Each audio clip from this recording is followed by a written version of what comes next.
Good morning. A warm welcome to all our viewers that are joining us this morning. Good morning, Peter, Richard, Estelle, and all those that are still coming through the door. Today's learning is dedicated, as with all our learning, in memory of those whose yahrzeit falls today and of those who are saying Kaddish throughout the year. So I went to a very wonderful occasion last night. That was the graduation for my youngest son from primary school. And the head teacher, she's a renowned, outstanding educator and leader. And I want to share with you an idea that she shared with the parents and student body. Sorry, good morning to all those that are just coming through the door. Don't worry, you haven't missed anything. Just my good mornings, Carol, Clarice, Michael, Estelle. Good morning. Thank you for joining us. So I went to a graduation last night, and the Mrs. Mensa, the head teacher, she said as follows. She said one of the great challenges, she said to the children, that we have in our generation is that there's a new word in the English dictionary, and that is the word syndromania. Syndromania is become quite prevalent in with children, with schools, and that is that it is a given that every single child, every single person has some type of syndrome. There is some type of diagnosis, some type of prognosis, some type of issue, and because of that, and this is the critical part, because of that diagnosis, therefore, they are deemed not to be able to achieve and to accomplish great success. In other words, there is perceived a glass ceiling above every child because they are being diagnosed one way or the other with some type of condition. And it's stifling the growth, the development, and the success of so many children, she said, across the educational system. And in reality, she said that the only thing that limits a person is the limitations that the person themselves put on themselves. In other words, we limit ourselves. There are no limitations. We remember Jacob, our forefather. The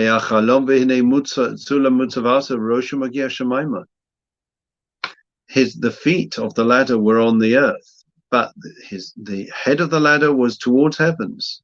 Abraham was told to go out and try to count the stars, to try to achieve the impossible, and so on and so forth.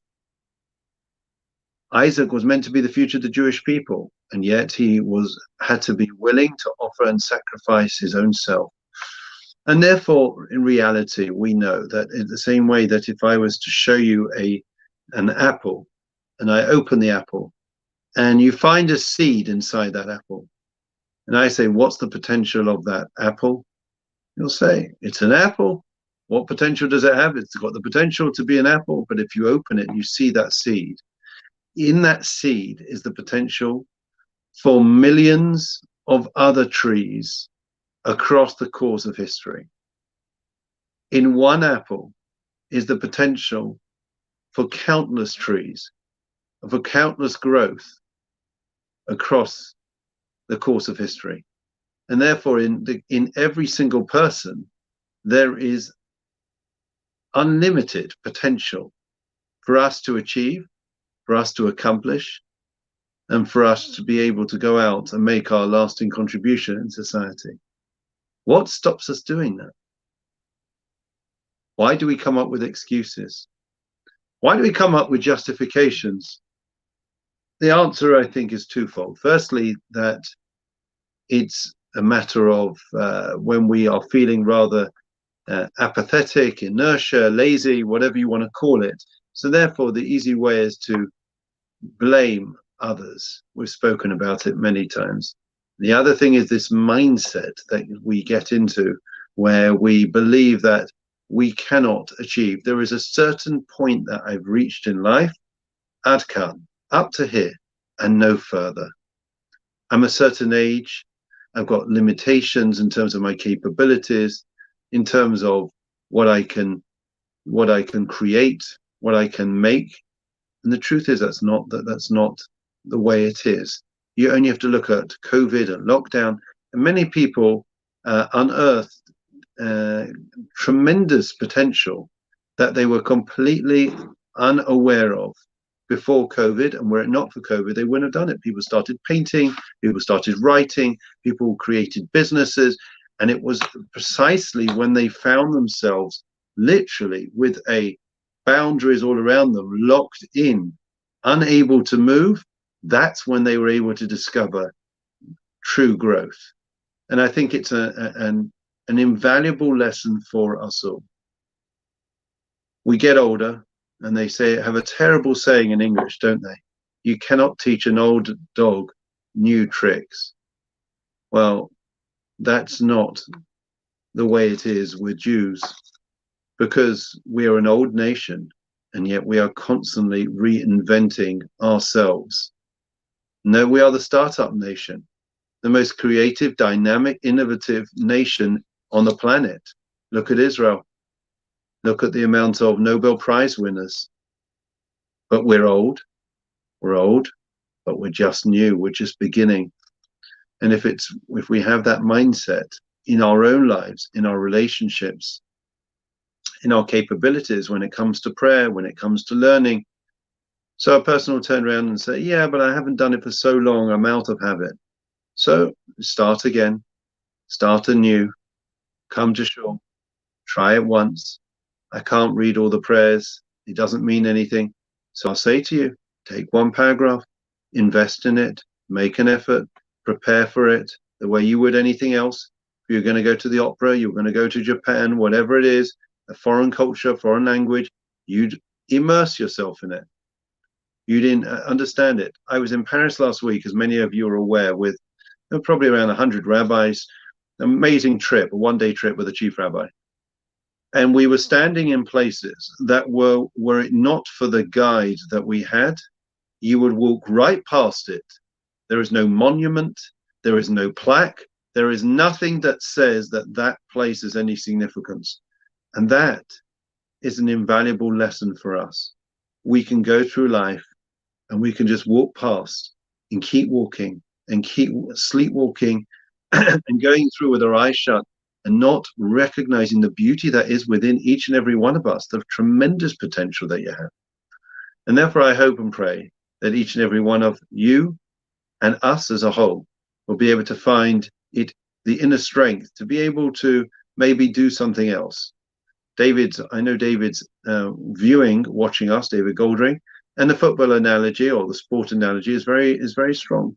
Sometimes you have a player or a team that are down and out, and all of a sudden, from nowhere, they reinvent themselves, they recreate themselves, and you see, a completely different person or team that turns up that you haven't seen for a long time. So that's the attitude that we have to have. 90% of this is all in the mind. It's not about the strength, it's not about capabilities, it's not about resources, it's all about mind over matter. Please God, we should have the strength to be able to make the right decisions, to make our mind over matter, and in that way we'll achieve great things. Okay, Psalm 23. The Lord is my shepherd, I shall not want. He causes me to lie down in green pastures. He leads me beside still waters. He restores my soul. He leads me in the paths of righteousness for his name's sake. Even as I walk in the valley of the shadow of death, I will fear no evil, for you are with me.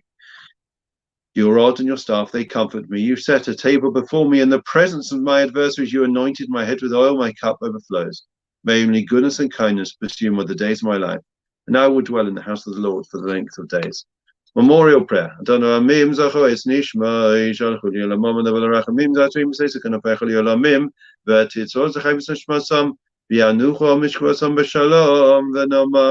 Amen. We're looking for more volunteers.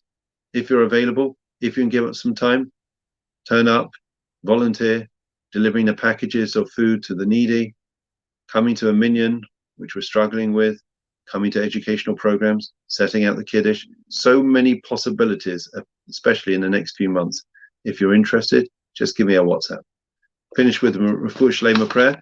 Misha Berach Avasenu Avram Yisrael Yaakov Moshe Aaron David Shamay Barak Rabbis Achilim Babu Shanu Mispalim Babu Rambis Chazakash Baruch Hu Yimalei Rachim Meleahim Lachmal Fosam Yishlachim Vushim Shemaim Lechol Rebim V'Soshach Yisrael Refuah Nevesh Kusaku Hashtag Makarib Benoma. Amen. Wishing you all well. It's lovely to see you from far and wide joining us. Hope you're enjoying our summer.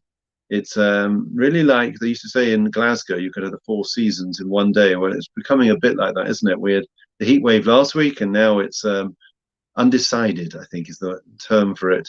But we're delighted that Folkestone's clearing up and should have a new Prime Minister by September. So it's exciting times for change, opportunities to growth. Take care, be well. Please God, we'll see you tomorrow. Same time, same